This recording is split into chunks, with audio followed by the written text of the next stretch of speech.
साथी हो रहे हैं, ग्रेट जमार के बोर्ड लगे हैं, द ग्रेट जाटव के बोर्ड लगा रहे हैं, द ग्रेट खटीक के बोर्ड लगा रहे हैं, द ग्रेट वाल्मीकि के बोर्ड लगा रहे हैं। अरे हम सब भारत बना रहे हैं परम पूज्य बाबा साहब के सपनों का। इसी भारत की कल्पना परम पूज्य बाबा से की थी। मैं अपने हाथों को उठाइए एक बार, अब आप खुद अन कीजिए कि आपके हाथों में जो लाल काले पीले धागे बने हुए हैं, क्या आप कहते हैं कि आप बाबा साहब के अनुयायी हैं? बता, जब ये आपकी लंबी उम्र के लिए करवा चौथ का व्रत करती हैं, तो इनकी लंबी उम्र के लिए आप कौन सा व्रत करते हो? इसका मतलब क्या समझे? ये जल्दी से निकले और आप दूसरी ले करने के लिए कम से कम इस गांव से 10 वकील तैयार करना, 10 डॉक्टर तैयार करना, 10 जज तैयार करना, 10 IPS ऑफिसर तैयार करना, तब हम कह सकते हैं कि हाँ हमने बाबा साहब की मूर्ति लगाई। वरना आप कितनी ही मूर्तियां लगाते रहो, कितने ही जय जयकार करते रहो, कोई फायदा नहीं। ये काम करता है, लेकिन साथियों इससे बढ़कर वो क्या करता है? वो अपने महान पुरुषों को पढ़ता है, उनकी विचारधारा को जन जन तक पहुंचाने का काम करता है। वो छोटे बड़े कैडर के माध्यम से अपने समाज की बहनों को भाइयों को जगाने का काम करता है। और वो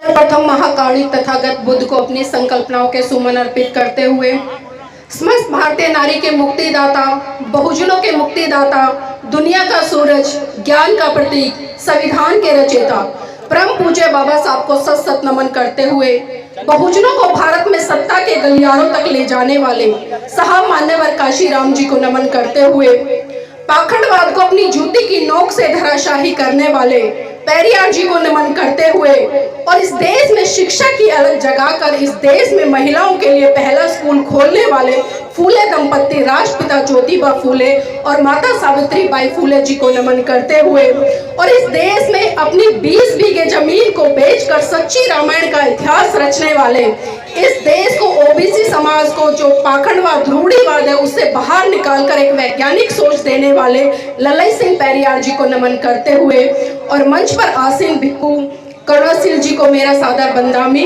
और इस कार्यक्रम में आयोजित सभी उपासक व उपासिकाओं को मेरा क्रांतिकारी जय भीम, नमो बुद्धाय। सर्वप्रथम तो मैं भीमगढ़ी जो गांव है यहाँ के तमाम लोगों को साधुवाद देना चाहती हूँ, मंगल कामनाएं करना चाहती हूँ कि आज उन्होंने एक ऐसा ऐतिहासिक काम किया है कि जिस महान पुरुष का हम नाम लेते हैं, जिस महान पुरुष की हम जय जयकार करते हैं, जिस महान पुरुष के संघर्षों को कहीं ना कहीं मनोसात करके उसके मार्ग पर हम चलने का प्रयास करते हैं, आज उसी महामानव की इस गांव में प्रतिमा का अनावरण किया गया है, जो कि बहुत खुशी की बात है। लेकिन साथियों कहीं ना कहीं मेरा एक सवाल भी है।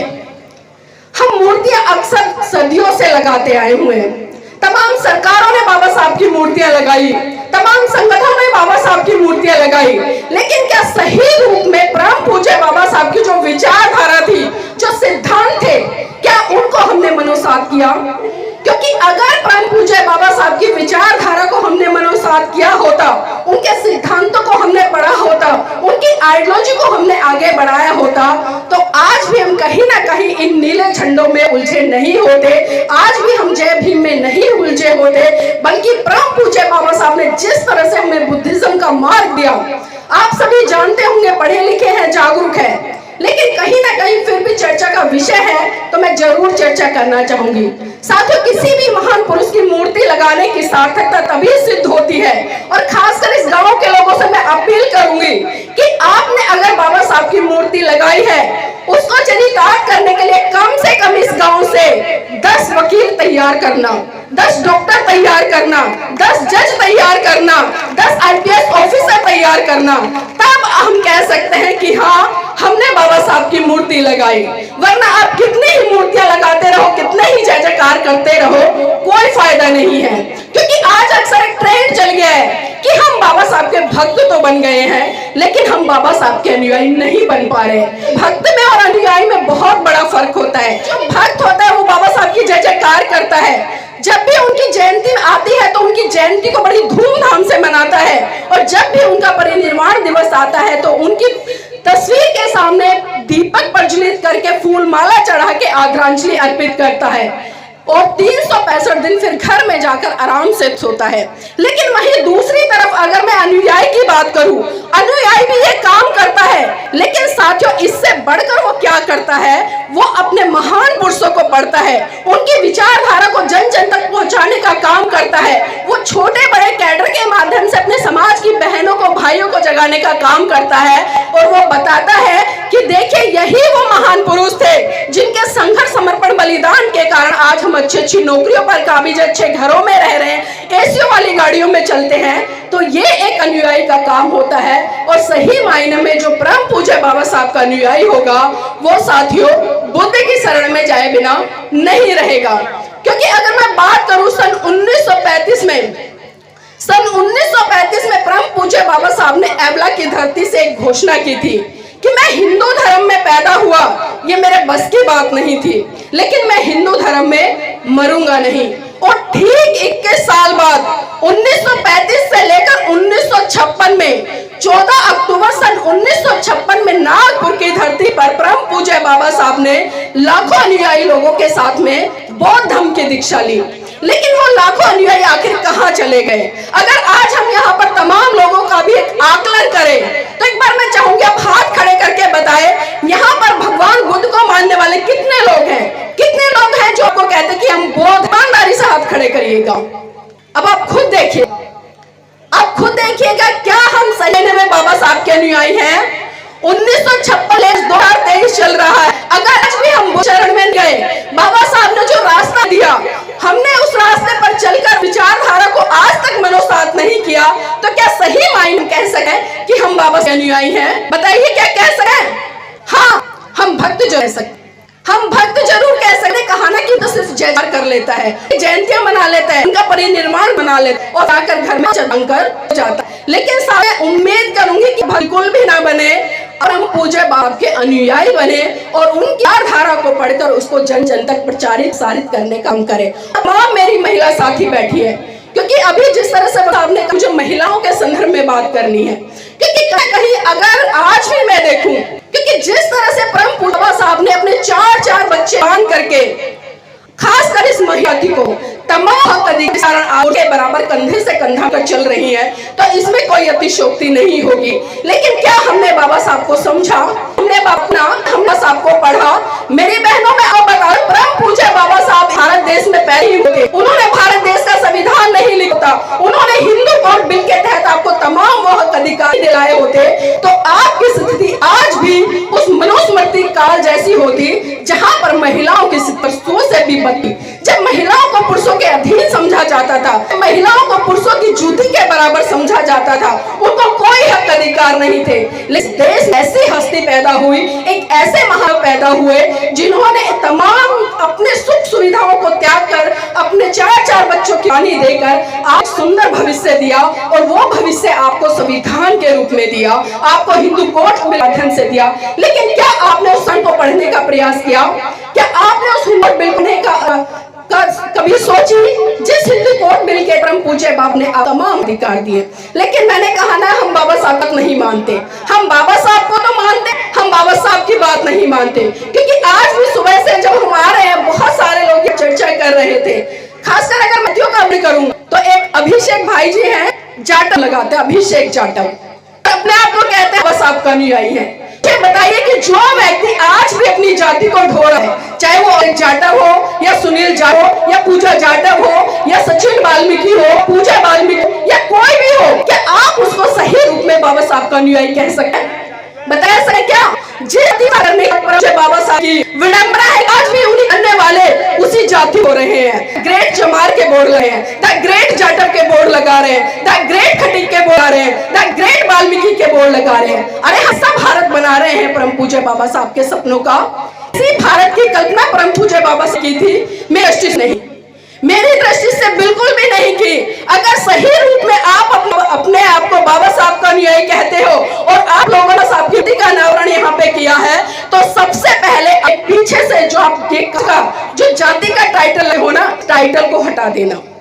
इस टाइटल को हटा, सबसे पहले इंसान बन जाओ, सबसे पहले इंसान बन जाओ। क्योंकि आज देख रहे हैं कि आज हमारे ऊपर और प्रशासनिक रूप से जो लोग इस तरह वो चाहे लगा जाते हो, लगर हम तुम्हें बढ़ कर दूसरे के साथ भाव करते हैं, अनुवादी मनी चिल्लाते हैं उन लोगों को, लेकिन सदा बड़े मंदी आप लोग हैं, हम लोग हैं। तो मेरे भाइयों बहनों, मेरी माँ, आपको समझना पड़ेगा कि आखिर हम किस दिशा में जा रहे हैं, क्योंकि इस तरह के कार्यक्रम बहुत कम आयोजित होते हैं। जब आपके बीच में तमाम ऐसे लोग आते हैं जो कहीं ना कहीं आपको मिशन मूवमेंट की बात के उस विचारधारा से जोड़ने का काम करते हैं जो सही में आपकी विचारधारा है, जो मनुष्य से मिला काम करती है, जो एक दूसरे के साथ में करुणा मैत्री चारे के साथ में बढ़ने की बात करती है, जो प्रेम की बात करती है, जो सदाचार की करती है, जो भाई के साथ में भी किसी तरह का भावना, इस तरह की बात करती है। लेकिन आज हम उस विचारधारा को ना अपनाकर बल्कि एक ऐसी संस्कृति को बढ़ावा दे रहे हैं जो लगातार हमारे ऊपर अत्याचार कर रही है।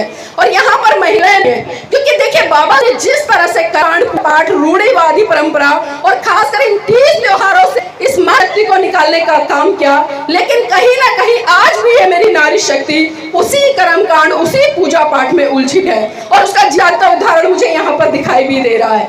आप एक बार पुरुषों की तरफ देखिए, आप खुद देखिए एक बार पुरुषों की तरफ, कितने पुरुष ऐसे दिखाए जिनके सर पर कपड़ा है, घूंघट बैठे हैं, कुछ दिख रहा है आप घूंघट करके बैठा है, लेकिन आप अपनी तरफ है, बहुत सारी ऐसी हैं जो घूंघट कर रखी है।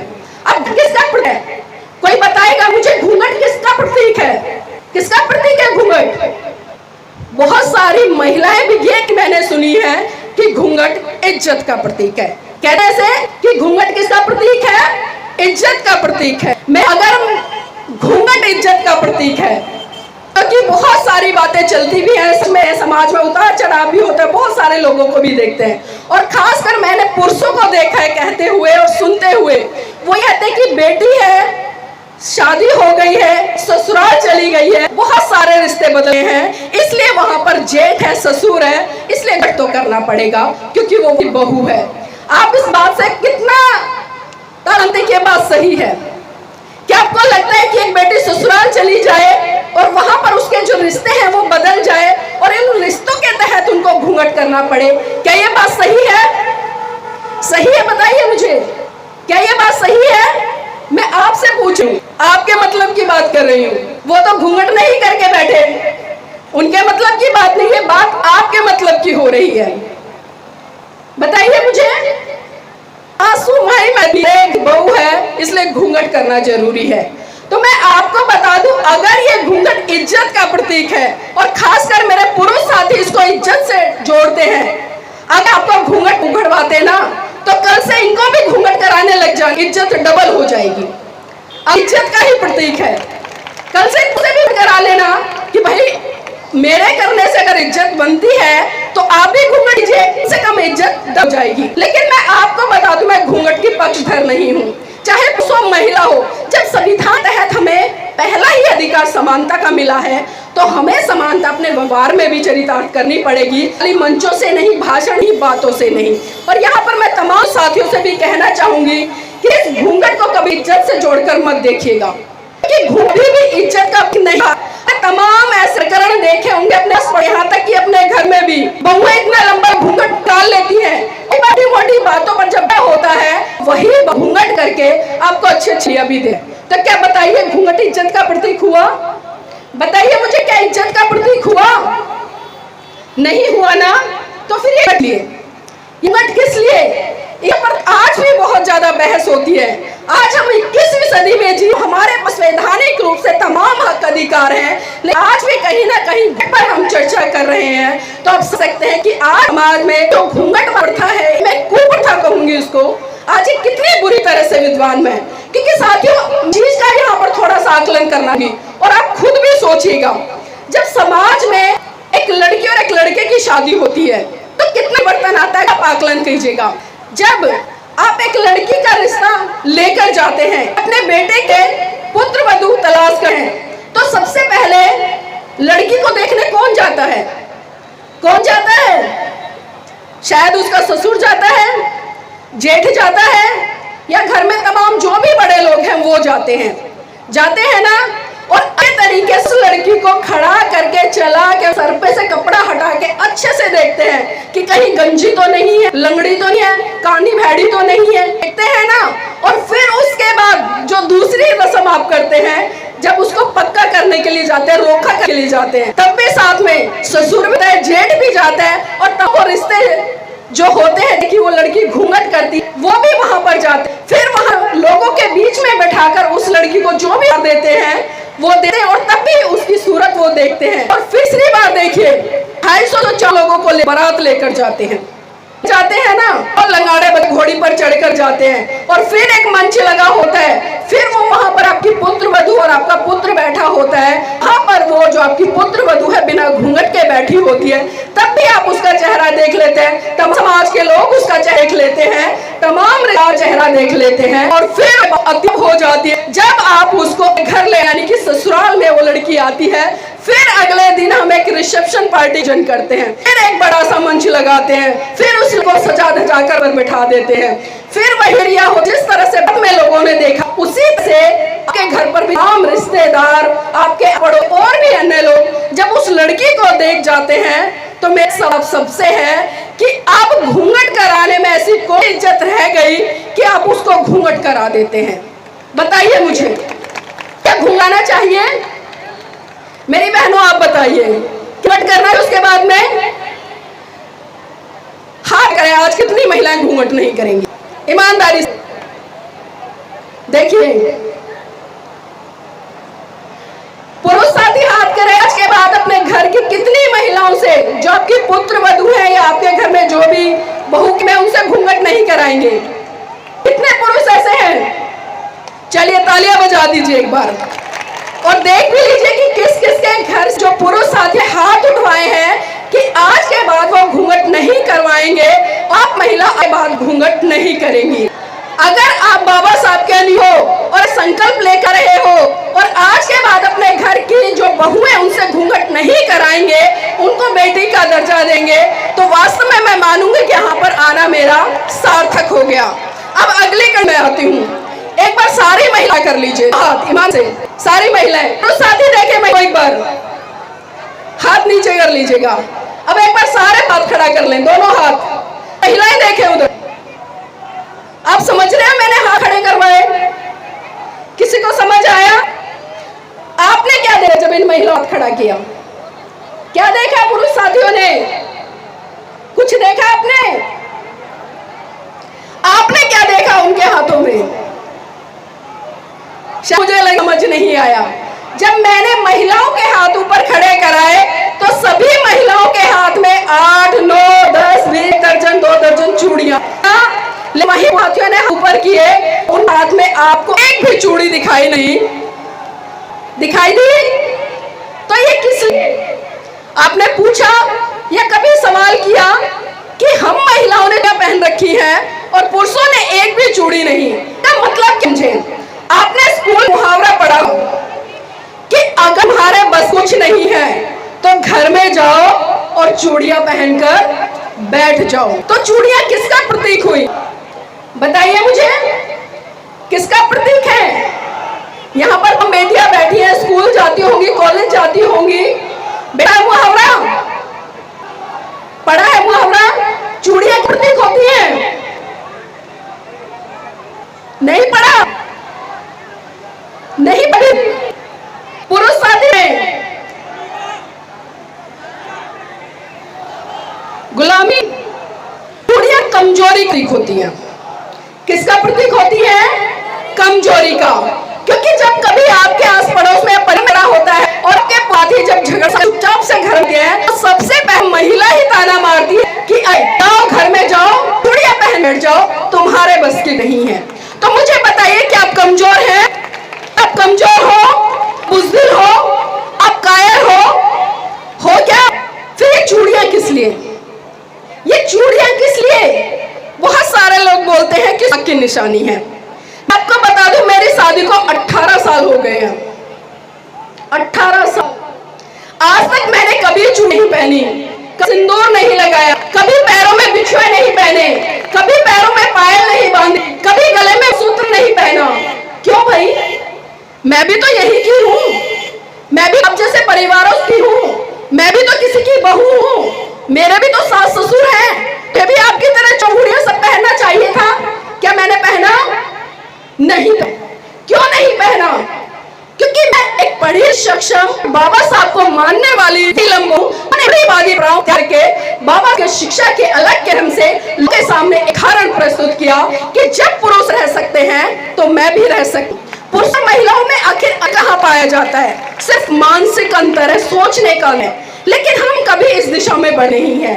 आप कई बार मैं बातें करती हूँ क्योंकि कभी भी पुरुष आपको नहीं चाहते, मैं सर देखा है, कभी भी उस महिलाओं को दबाना नहीं चाहते हैं। खुद अपने आप कहीं ना कहीं अपनी घर में सास है या ननद है या खुद अपने आप प्रताड़ित होने का काम करती हैं। कभी वो सो नहीं है क्योंकि हम लकीर के फकीर बन गए हैं कि हमारे बड़े बुजुर्ग बूढ़े कर रहे थे इसलिए हम कर रहे हैं, पीछे से चली आ रही है कोई परंपरा इस कर रहे हैं। अरे कभी सोचो, कभी सवाल करो, क्योंकि हमारे तमाम महान पुरुषों की यहाँ पर तस्वीरें रही हैं, सबने सवाल खड़े किए और उन्हीं सवाल खड़े करने का कारण है कि आज हम उनके जीवन संघर्ष पर चर्चा कर रहे हैं, उनकी विशाल मूर्तियां लगा रहे हैं। अगर वो कभी सवाल नहीं खड़े कर, वो कभी लिए एक अच्छी विचारधारा नहीं देके जा, वो आपके लिए एक अच्छा माहौल नहीं देके जाते, तो शायद आज हम उनके जीवन संघर्ष पर चर्चा नहीं करते। साथियों, बहुत सारी प्राइस फॉलो हुए, बहुत सारे तीज मनाए जाते हैं। मैं यहाँ महिला पूछना चाहती हूँ क्योंकि महिलाओं के संदर्भ में बात हो रही है कि महिलाएं ऐसी हैं जो करवा चौथ का व्रत करती हैं। ईमानदारी से हाथ खड़े कर लीजिएगा। 1 2 3 4 5 धीरे धीरे खड़े हो रहे हैं, बस इतनी। आपके पुरुषों से पूछ लो, वो सच बता देंगे। कितनी महिलाएं आपके घर में जो करवा चौथ करती है? हाथ खड़े कर लें पुरुष साथी। चलिए ताली बजा दीजिए एक के लिए। अब आपसे पूछना चाहती हूं कि करवा चौथ का व्रत आप किस लिए करती हैं? किस लिए करती हैं? इसलिए जोर से बोलिए, आवाज आनी चाहिए यहां तक। किस लिए करती हैं? कोई नहीं बता रहा। पुरुष भाइयों, आप करवा चौथ का व्रत बता दीजिए। किस लिए? पति की लंबी उम्र के लिए। देखने को पता है और आपको नहीं पता। अब आप एक बताइए, जब ये आपकी लंबी उम्र के लिए करवा चौथ का व्रत करती हैं, तो इनकी लंबी उम्र के लिए आप कौन सा व्रत करते हो? इसका मतलब क्या समझे? ये जल्दी से निकले और आप दूसरी ले।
भाई इस्लाम तो यही हुआ ना, मतलब आपको अपनी पत्नियां नहीं चाहिए, आप इंतजार में ये जल्दी से निकले और दूसरी सुंदर सी जवान सी पत्नी ले आए, इसका मतलब तो यही हुआ।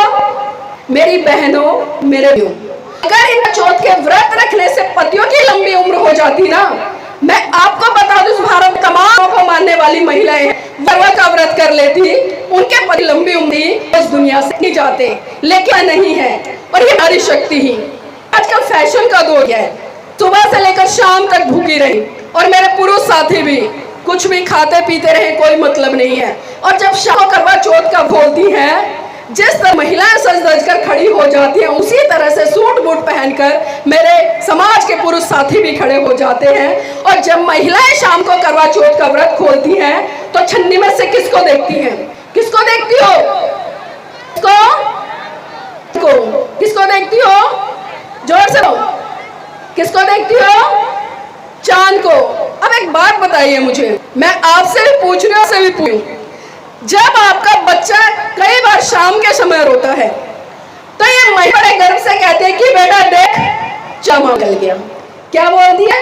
कि बेटा देख मामा निकल गया। और जब करवा चौथ जैसी रूढ़िवादी परंपराएं आती हैं, आप उसी चांद को, उसी भाई को पति के रूप में छन्नी में से देखने का काम करती हैं। तो ये कैसा दोहरा मापदंड, ये कैसा दोहरा मापदंड? क्या आपने सोचा है क्या इसी दिन के लिए परम पूज्य बाबा साहब ने 4 बच्चों की कुर्बानी दी? क्या इसी दिन पूज्य साहब ने अपनी संगनी की कुर्बानी दी? इसी दिन पूज्य तमाम संसाधन कुर्बानी दी कि समाज ऐसे जाए और अपने की जो धनता है उसमें आग लगा काम करे। बहनों, मैं आपको बता दूं कि साल में कम से 10, 12, 30 त्योहार ऐसे आते हैं जिन पे अपने पुरुषों की गाड़ी खून पसीने की को पानी की तरह बहाती जाती है, लेकिन वही पैसा अगर आप इकट्ठा करके अपने बच्चों के शिविर लगा दो ना, तो आज मैं भीमगढ़ी की पावन धरती से कह रही हूँ कि आने वाले समय में आपके बच्चे डॉक्टर, इंजीनियर, जज बनेंगे, वकील बनेंगे, या किस देश के राष्ट्रपति और प्रधानमंत्री भी। कोई नहीं रूढ़िवादी प्रथाओं से बाहर निकल आकर एक वैज्ञानिक सोच की तरफ बढ़ने की, लेकिन हम विज्ञान से कोसों दूर भागते हैं। आज हम अपने बच्चों को सराहने की बात करते हैं, आज हम सपने लेते हैं कि हमारा बच्चा साइंस पढ़े, साइंस कर वो डॉक्टर बने, लेकिन हम घर में क्या कर रहे हैं? उस साइंस को हम फॉलो कर रहे हैं, इसमें कहीं ना कहीं हम उस साइंस पर बात को हावी कर रहे हैं, जो कि बहुत गलत बात है। तो इसलिए मेरी बहनों, भाई जी आगे मैं चाहूंगी भाई जी शांति से आए और बैठ जाए। हमारे भाई अभिषेक कुमार जी तो हमारे समाज का एक रोल मॉडल है। मेरे साथी, मेरे तो सभी बता निवेदन है कि आराम से मंच तक आए। भाई कुमार जी मंच पर आकर अपने स्थान में, भाई अभिषेक जी। जय भीम, जय भीम।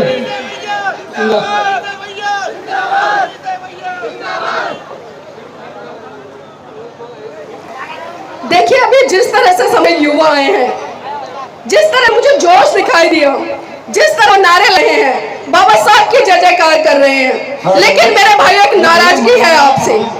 अपने हाथों को उठाइए एक बार,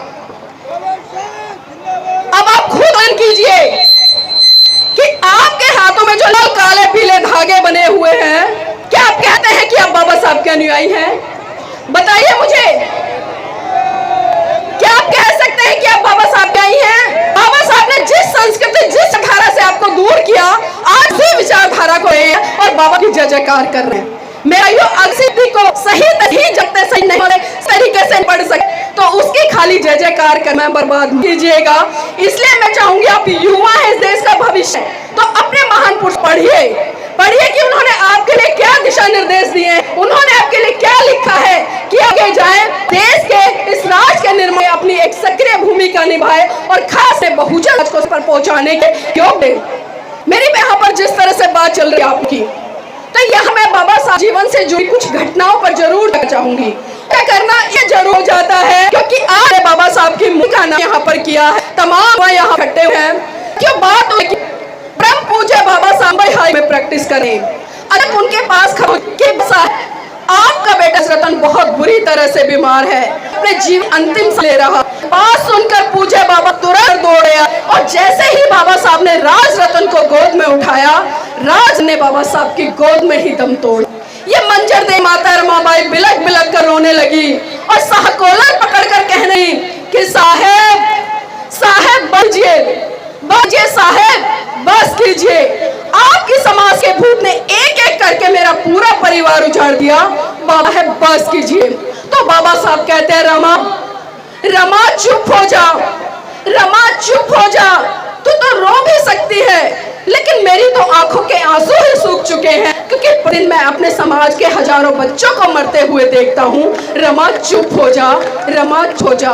तो रमा बाई फिर की है कि साहेब साहेब मैं आज फिर चुप हो जाऊंगी, साहेब मैं आज फिर चुप हो जाऊंगी, लेकिन आप मुझे एक बात बता दीजिए कि जब आप अपने बेटे राज रतन को गोद में खिलाया करते थे तो बड़े हर्षोल्लास के साथ कहा करते थे कि रमा रमा मेरा बेटा राज रतन बड़ा होकर एक दिन इस देश पर राज करेगा।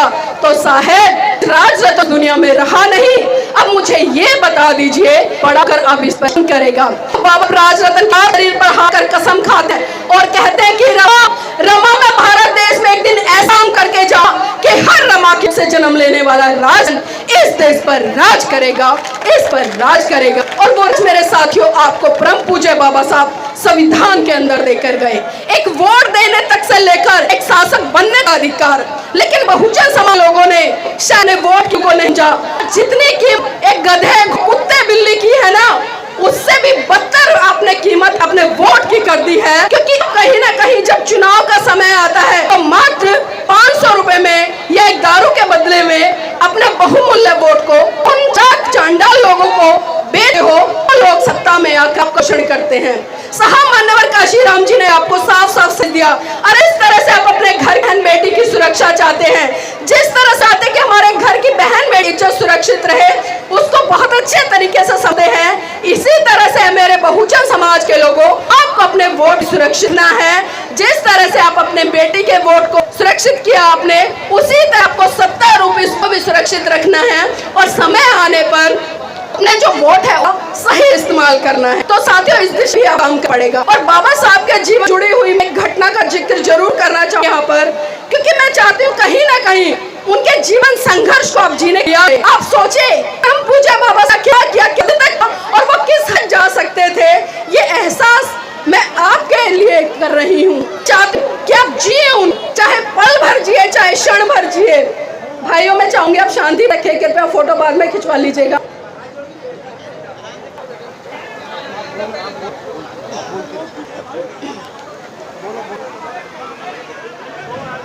देखिए मैं आपका ज्यादा नहीं लूंगी क्योंकि एक घटना के बाद मैं अपनी बात को समाप्त कर दूंगी, इसलिए मैं अपने जो साथियों उनसे चाहती हूँ कृपया शांति बनाकर बैठ जाएं। जो भी फोटो आपको लेना है क्रम के बाद ले लेना, समय आपका है। क्यों दराज से चलकर इधर आए हैं और मैं चाहूंगी लू शासन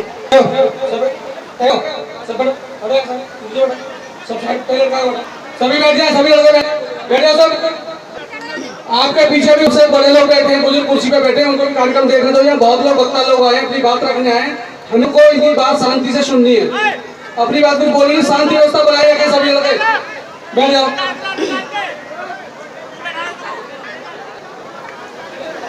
सब बात उस समय की है साथियों, बात समय की। जय भीम, जोर से लगाएं, जय भीम, जय जय जय जय। बहुत सारे मैंने थोड़ा शांति बनाने लगवाए हैं साथियों। बात समय की है जब परम पूज्य बाप पीएचडी के लेकर विदेश महाराष्ट्र लौटे और जब महाराष्ट्र के लोगों को पता चला कि परम पूज्य बाबा साहब आ रहे हैं, पीएचडी की डिग्री लेकर रहे हैं, तो कहीं उनके मन में एक हर्षोल्लास था और वो चाहते थे कि साहब जब पीएचडी की डिग्री कर लौट रहे हैं तो उनके सम्मान कार्य में हम एक भव्य कार्यक्रम का आयोजन करें। तो जब ये बात मामा बाई को पता चली और उन्हें पता चला कि अरे मेरे बाबा आ रहे हैं और उनका बहुत बड़ा भव्य सम्मान सत्कार कार्यक्रम होगा, तो क्यों ना मैं कार्यक्रम का हिस्सा बनूं। प्रत्यक्ष रूप से उस कार्यक्रम माता रमाबाई की जो जिज्ञासा थी इतनी प्रबल हो गई और जब वो की तैयारी करने लगी तो मेरी बहनों आपको जानकर आश्चर्य होगा कि माता रमाबाई के पास एक भी ऐसी साड़ी थी कि जिस पहनकर बाबा साहब के सम्मान सत्कार कार्यक्रम में जा सके। मामा बाई ने घर खंगोला लेकिन उनके शरीर को ढकने के लिए एक भी अच्छी साड़ी नहीं थी। लेकिन तभी उन्हें याद आया कि साहू जी महाराज ने एक बार सम्मान बाबा साहब पगड़ी भेंट की थी, और वही पगड़ी माता रमाबाई ने ट्रंक में से निकाली और फटी हुई साड़ी के ऊपर लगकर बाबा साहब सम्मान सत्कार कार्यक्रम में पहुंच गई। एक बात के जीवती का सम्मान कार्यक्रम चाहो, उसमें हार पहनाए जाओ, तो उस महिला को कहाँ होना चाहिए? कहाँ होना चाहिए उस महिला को? बताइए, कहाँ होना उस महिला को? शायद मंच पर होना चाहिए। जब किसी महिला के जीवन साथी का मान सत्कार कार्यक्रम हो रहा हो, तो मेरी दृष्टि से उस महिला को मंच पर होना चाहिए। लेकिन आपको जानकर आश्चर्य होगा कि रमाबाई मंच पर नहीं थी।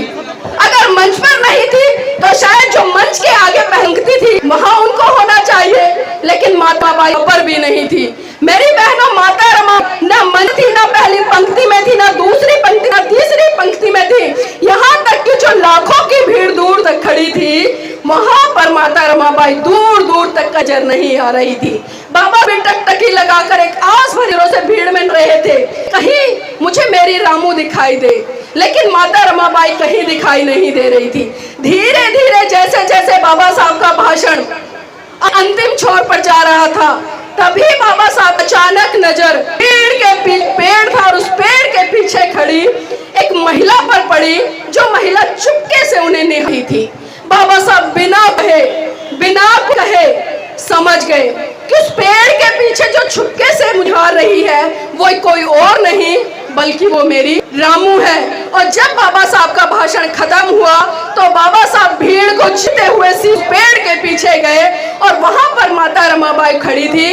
उनका हाथ पकड़कर आंखें आंसू लिए बोले कि रमा मुझे माफ करना, रमा मुझे माफ करना। रमा, ऐसा नहीं है कि मैं तुझे आभूषणों से नहीं लाद सकता। रमा, ऐसा नहीं है कि मैं तुझे एक से बढ़कर एक सुंदर साड़ी नहीं पहना सकता। रमा, जितनी जिम्मेदारी मेरी तेरे प्रति है उससे ही ज्यादा जिम्मेदारी मेरी इस भारत देश प्रत्येक उस महिला के प्रति है जिसको आज शरीर ढकने के लिए ठीक से वस्त्र भी नहीं मिलते। तो रमा, मुझे माफ करना। तो बहनों, सोचिए, जिस माता रमाबाई ने अपने जीवन में कभी एक भी अच्छी साड़ी नहीं पहनी, और उसी रमाबाई के त्याग पर बलिदान हर लेकर 1 लाख 2 लाख तक की पहनी है। ये समर्पण है माता बाई का, ये समर्पण है। और मैं कहूँ कि जो लोग ये कहते हैं कि बाबा अकेले थे, मेरे भाइयों, जिस दिन मेरे समाज की बहनों ने माता रमाबाई के जीवन को पढ़ लिया और उसको जान लिया, और उसका 10% भी जिस दिन इन्होंने जीना, तो इस भारत देश में एक नहीं दोबारा से हजारों अम्बेडकर पैदा होंगे। लेकिन जरूरत है माता रमाबाई बनने की। वक्त का है, और जाते जाते मैं सिर्फ इतना ही कहूंगी कि देखना कुछ है, देखना कुछ है, देखते रहिए। देखना बहुत है, देखते रहिए। करना बहुत कुछ है, करते रहिए। समाज आज भी बलिदान मांगता है, पर सच तो ये है मेरे आज आपसे आपकी जान नहीं बल्कि आपका ईमान मांगता है, आपका मान मांगता है। जय नमो बुद्धाय।